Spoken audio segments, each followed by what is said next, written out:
Hello and welcome to the Rugby Gods podcast. I'm John Keenan. No mai haere mai. Today is February 14th. It's Valentine's Day, but let's not think about that too much and let's talk some rugby. So yes, it's Friday, or it's a Friday again, and it's the start of round 3 of Super Rugby, 2020 Super Rugby.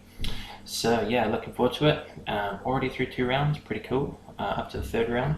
Starting to get a little bit interesting in terms of, every team having some backstory, if you will, having at least, 1 game, 2 games behind them, into their kind of 2nd or 3rd game, generally speaking.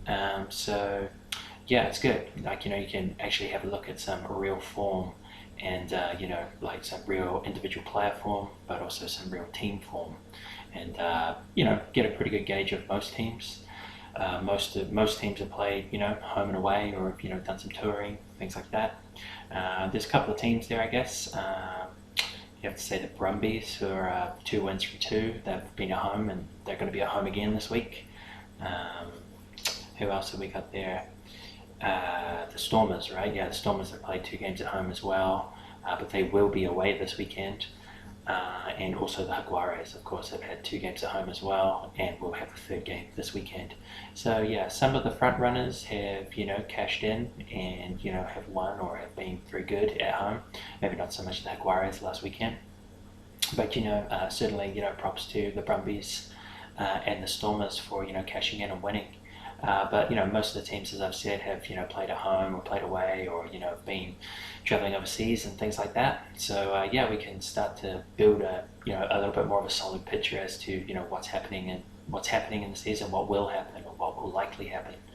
Again, like I said in a very early podcast, I did make some predictions for the first 6 rounds. With Super Rugby, you have 16 games, but you also have 2 byes. Or every team has 2 byes. So really it's an 18-round comp before the finals. So I'm planning on doing basically kind of like a round 6, like super review in terms of, like the entire 6 rounds or where we're at.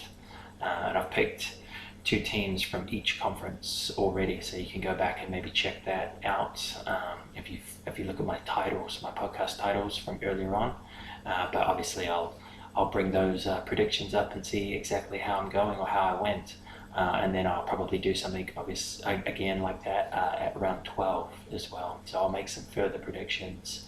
And at round 12, I have another like super review of the first 12 rounds. Obviously, once we get to round 18, well, that's just the end of the season, right? And it's the start of the finals. So, that's obviously a good time for anybody or for anyone to debrief what has happened or hasn't happened for teams and players this season. Yeah, so preamble as per usual, really trying to cut it down for people, but at the same, I think it will make me more efficient at doing this if I can stop rambling so much at the start like that. But I just love a bit of rugby. I love talking a bit of rugby, so it just kind of flows out of me, right? So yeah, let's try and have a quick wrap around. I really do want to make this like a 30-minute podcast. I think no matter what I'm doing, I'm pretty much going to stop it at 30 minutes. I haven't got too long, about 40-50 minutes in my world or the real world until the first game of the round. So let's do it. Let's have a look. So 2020 Super Rugby round 1. Let's go through the teams. So first game here for us is the Blues versus the Crusaders at Eden Park. So I got to say, as a New Zealander, very tasty game. Always love that Blues Crusaders or Auckland Canterbury matchup / rivalry.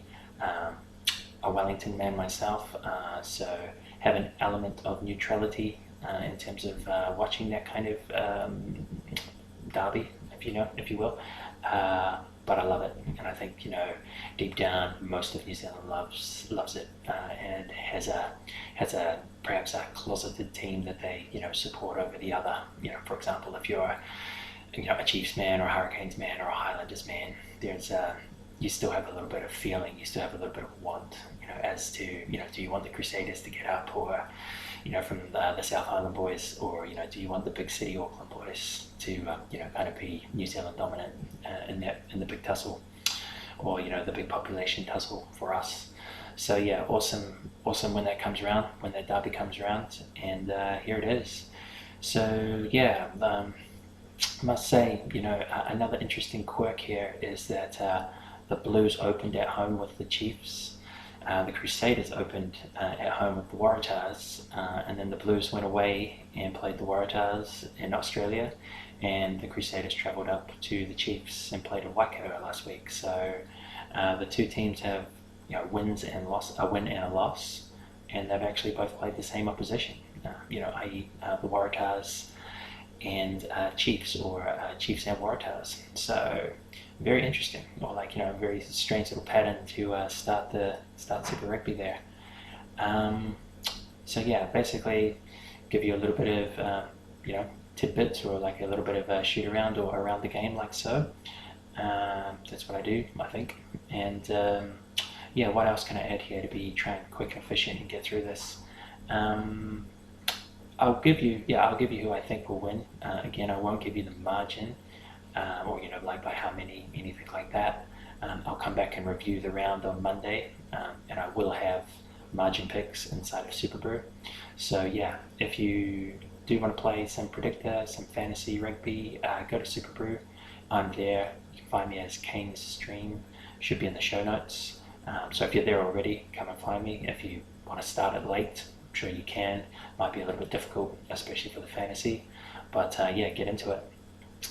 So yeah, on Monday I'll come back and basically review round 3 and tell you who won, tell you the scoring and all that, and I'll also tell you my margin and how close I was, how accurate I was.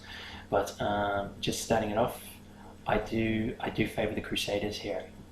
So Crusaders coming off a loss, Blues coming off the win, but I feel like the Crusaders were pretty reasonable in away in Hamilton. Did very well, especially in the first half. Just didn't put it together in the second half, and it was a really good game.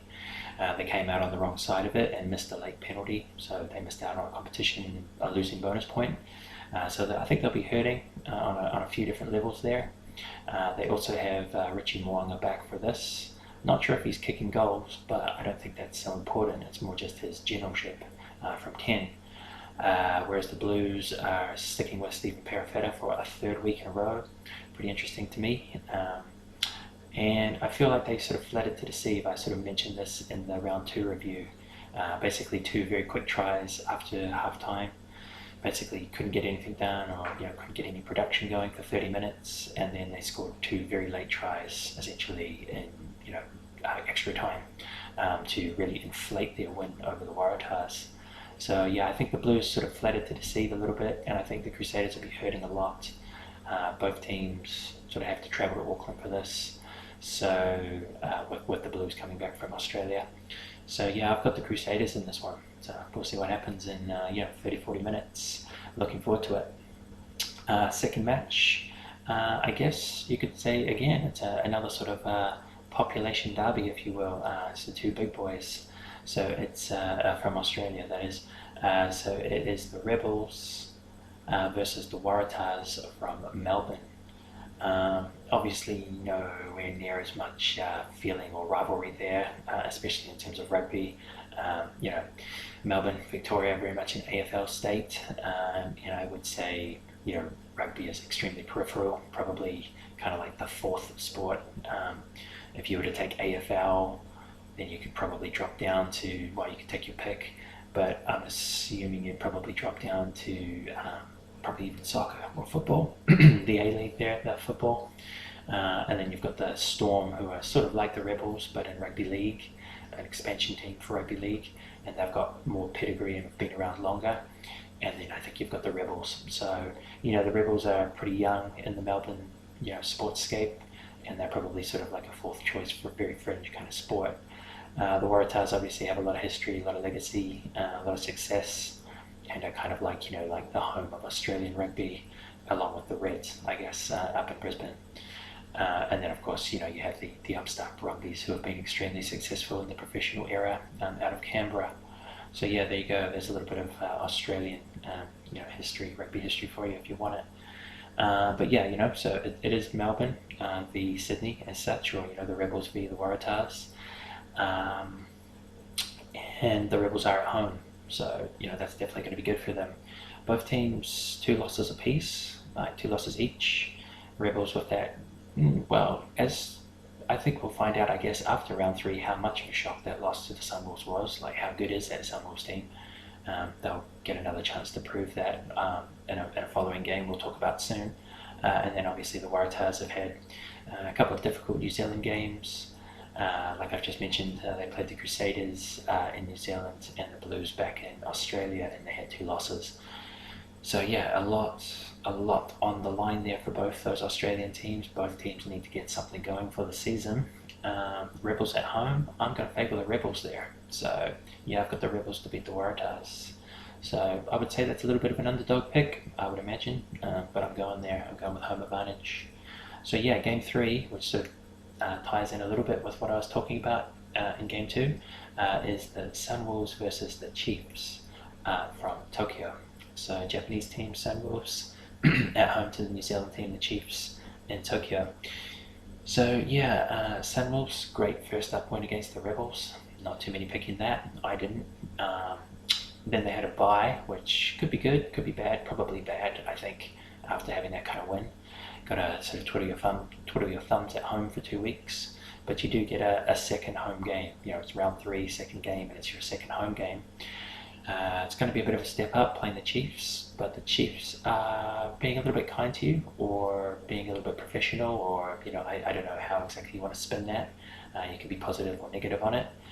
They are retaining or keeping a number of key players, key All Blacks, but even like non-All Blacks that have kind of been key or integral to the early part of their season. They're keeping them at home. So just a few names off the top of my head, if I can remember. There's no Sam Cane, Captain Cane. He's not there, not in the 23 at all. No Peter Suakula either, who's sort of been doing a sort of 8-6 sort of tandem there, like covering the back row and coming on for energy. So definitely a little bit down in the back row. They are giving Brad Weber the start over Tahurerangi, so I think that's probably a good play. But yeah, as you go further out into the backs, no Cruden, and he's not in the 23.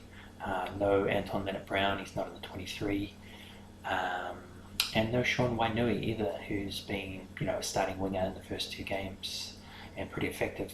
So yeah, definitely keeping it a little bit light, if you know what I mean. Like, hopefully light but respectful, I think, from the Chiefs. But I think that they're trying to essentially rest players and like not put them through a training week, not put them through Tokyo travel, or travel up to Tokyo for a week, which is pretty smart if you can get away with a win, right? But if you basically kind of get ambushed like the Rebels did, and you drop 4 points for your season here as the Chiefs, you might live to regret that loss further down the line, and maybe a tight New Zealand conference.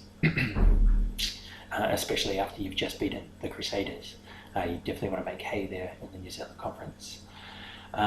So yeah, a little more rambling from me as usual, but hopefully you liked it. It's just my style. So yeah, what do I see happening there? Well, Sunwolves have the home advantage, and like I've said, Chiefs are underpowered. I think respectfully underpowered. But I'm going to go with the Chiefs there by 6. So they have taken Damian McKenzie up there. Like I said, they are starting Brad Weber.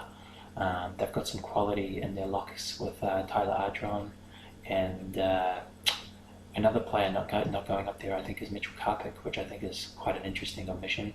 So they're going to play Lachlan Boshier at 7. I would say he's probably more of like a 6-man, just in my opinion. But he's been a bit of a turnover machine in the first couple of rounds. I believe he got 5 against the Crusaders last week. So if he can be disruptive in a positive way, provide that broken play ball for the Chiefs, and you've got the likes of Solomon Alaimalo, Sean Stevenson, and Damian McKenzie, either as a first receiver or a fullback, I think you're looking pretty dangerous. So yeah, I've got the Chiefs away there. even with an underpowered team. So moving on to the fourth game here. Trying to get through this in 30 minutes. I'm halfway there, so that's good. It's the Hurricanes versus the Sharks from Wellington. So the Hurricanes finally get back home after a couple of preseason away games. They played away in the South Island, they played away in Auckland, and they had to get on a plane and get over somehow to Cape Town, and then kick on to Buenos Aires, and then come back home to Wellington. So I think a number of those boys would have been away for quite some time with the preseason and with Super Rugby round 1 and 2. There'll be some tired boys, and they haven't changed the lineup too much. A couple of omissions, a couple of rotations, a couple of good things, I think, for the Hurricanes. I'm not really going to click into the teams and go too in depth. It just make me take too long, basically. But I have read around the games and read around the lineups, so hopefully off the top of my head I can be accurate. So I guess some exciting things for the Hurricanes first. I'll get to the Sharks soon. Would be Dane Coles is back on the bench, so hopefully you're looking at 25-30 minutes from Dane Coles. That's very good, or as a Hurricane supporter, I'm very much looking forward to that. What else is good there? Isaiah Wokoliaweri is getting a start, a locking start, which I think is good. He's a big man, he's an oversized lock. You could maybe even play him as a 6, but he's an out-and-out lock. He's a big man, and I think the Hurricanes need that kind of physical presence. So yeah, pretty happy with that. Via Fafita getting a start at 6 as well. Again, another big man enforcer. I think both of those players will be very good combating the Sharks and what they bring, and what South African teams in general bring. So yeah, pretty excited about those selections in the forwards. Also, Gareth Evans getting a start at 7 with Duplessis Karifi, who's sort of an exciting, almost Adi Xavier 2.0, dare I say it. It's, maybe a little bit too early to say that, but people are sort of starting to think about it like that. He's still got a lot to learn and a lot to grow, but yeah, he's very talented and exciting, and they've got him on the bench. So I'm thinking there could be some real energy from Dane Coles. Hooking reserve, and Duplessis Karifi essentially an open side reserve. So I think you'll probably find that Evans plays 55-60 minutes at 7. I guess depending on conditioning, you'd probably finish him up at 8. You have a couple of fetches there, plus the ball running of Coles could be very interesting for the Hurricanes in the forwards. And like I said, they're going in with a bit of power, a bit of grunt in terms of Wokoliaweri and via Fafita. So quite optimistic there, to be honest. More optimistic than I was a couple of weeks ago, that's for sure, or even a week ago. And then in the back line, obviously Perinara at 9, backed up by Booth, who got the match winner last week, the late match winner. They've retained Jackson Garden-Bishop, which was absolute necessity. Had to do that, and they have. In the midfield, I believe that they're giving Vince Aso a start ahead of Billy Proctor, which I think is sensible as well. Billy Proctor, again, one for the future. He's got a big future. He's got a very long contract with the Hurricanes. I believe he signed 5 years, and I think this might be only his 2nd year. So they've got him for a long time. They don't need to be starting in 13, every week.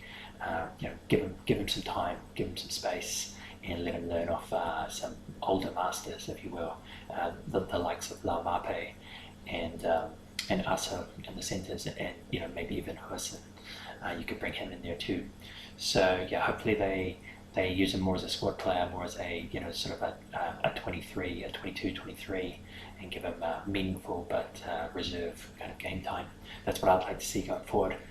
So they've done that with Aso starting in centre, and then retaining the same back 3 in terms of a very low-key underperforming or just quiet Ben Lamb. Wes Hussen looking busy and interesting, and generally speaking doing good things, and of course Geordie Barrett at fullback, doing a lot of tactical kicking, doing a little bit of first receiving, especially defensively, and obviously kicking goals. So yeah, would like to see Geordie Barrett run a lot more. That would be really great if that could happen. But we'll see what happens. I'm sure he'll get into his work somewhere in the season. So yeah, sorry, big Hurricanes talk there, but again, I love them, so there you go. You're going to put up with that if you're watching me and talk about Super Rugby. Sharks, no Cohen Bosch, so that's huge. Makes me really completely change my decision. The Hurricanes selections that I've just gone through there have really freshened them up and bulked them up, I think, and they've sort of, seasoned them up in terms of the depth there with the likes of Aso in the centres. So I'm pretty bullish on the Hurricanes, and the loss of Cohen Bosch, I think that's going to be very serious. It's going to be serious for the Sharks in terms of his goal kicking and just what he brings. And just scoreboard pressure, getting points or getting kickable penalties, and he generally banks them over. So it will be interesting to see how his replacement goes there.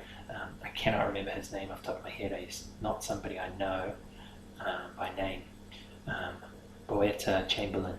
So if you're South African, perhaps you know him and he's exciting, and good luck to him. But I think you'd have to agree that probably not a Super Rugby level ready kind of player yet. Could be a decisive matchup there, or a missing matchup, not having Cohen Bosch. But other than that, the Sharks are pretty much travelling pretty consistent, pretty much with what they've done in the first 2 games, and they have won those games. So maybe I'm taking them a little bit lightly, or not quite seeing something that's going to happen. But I've got the Hurricanes for that one. So I've got the Hurricanes at home, 2 wins in a row, which would be way more than I was thinking, at the start of the season or a couple of weeks ago. So best of luck to the Hurricanes, and hopefully you can make it interesting, Sharks. Let's see what you got without Cohen Bosch. Obviously, looking forward to that, to the back there, looking for Mapimpe, Lacanio and centre. Be a good matchup with Aso, and obviously Fasi, who was kind of like my player of the round last week. So good luck to the Sharks, but I think the Hurricanes win that one. 5th game is the Brumbies at home to the Highlanders. So 3rd game at home for the Brumbies. Brumbies at home to the Highlanders in Canberra. So 3rd game at home for the Brumbies, and Highlanders looked in disarray last week. Had the first round bye and got well handled by the Sharks at home, so a little bit embarrassing. Got to travel over to Canberra, not the easiest place to go, and obviously it's the Brumbies that are 2 from 2 at home. So I'm sticking with the Brumbies there. I got the Brumbies to win at home. I didn't really see much fallout from the Highlanders match in terms of player rotation, selections, anything, like in and out selections based on form or lack of form or anything like that. So I think the Highlanders are essentially just writing that one off as a bit of an aberration, like a second round, first game rust, and they're pretty much retaining the same team that got well handled by the Sharks. So I'm not sure if they've really done enough to mitigate the issues that they had last week. Like I said, Brumbies at home, very dangerous, very good this year. So got the Brumbies to win that one. 6th game will be the Lions versus the Stormers from Johannesburg. So again, a pretty interesting game, that one. Stormers kind of involved in their second derby with the Highveld teams. Pretty sure they played the Bulls at home last week for a win, pretty dour. But they're going to be playing a more enterprising Lions team at altitude. First game away for the season for them. I think the Lions will be pretty happy, pretty confident with how they went last week, and putting to bed their first round horror show against the Jaguares. And Stormers have got to travel, got to get up to the Highveld, and they're really going to have to get a more of a 15-man game going. Park that 10-man game that I guess the Bulls kind of always suck you into playing, and they're really going to have to go a little bit wider in this, I think, and I certainly think the Lions will be. They've got some good back row talent. Schumann is pretty good for the Lions, or looking pretty good for the Lions. Obviously the Stormers do too, with the Toy brothers, etc. So some good matchups there. Obviously, you've got the likes of Lades, Dylan Lades playing pretty well at fullback for the Stormers. You've got Tyrone Green, who was one of my players of the week last week. Coetzee, pretty solid 15 at the back. And then obviously you've got a really tasty matchup actually that I really should have mentioned probably at the top between Damien Willemse and Elton Jantjies. Essentially really kind of like a trial as to who's backing up Andre Pollard. If Andre Pollard is playing meaningful international rugby this year, which I'm not actually aware. I don't actually know if he is or not. I'm not sure if he's just concentrating on club footy or if he will be available and making himself available for the Springboks. But I think you'd have to run out with him first, right, as your World Cup winner. But yeah, Willemse and Jantjies in a tight battle, I think, to be like, hey, who's the number 2 or who can get the start in maybe some of the more sort of like tier 2 games of the season. So yeah, some pretty exciting matchups. But I've got the Lions to win at home there. I think they're going to do it. Second week at home, played well against the Reds, who I think are a good team. And were good last week. And yeah, like I said, second week at home at altitude. First week of travel for the Stormers. Stormers have been struggling a little bit to get out of gear in terms of production. Obviously, they've kept 2 teams to 0, but they haven't really been as convincing as you might think. I think if you were to look at their attacking prowess against both the Hurricanes and the Bulls, and I think that'll be tested and maybe tested too much against the Lions. Final game, Jaguares versus the Reds from Buenos Aires. So again, 3rd game in a row, just like the Brumbies, 3rd game in a row at home for the Jaguares, which you would expect because they have such international travel to do, being the only South American team.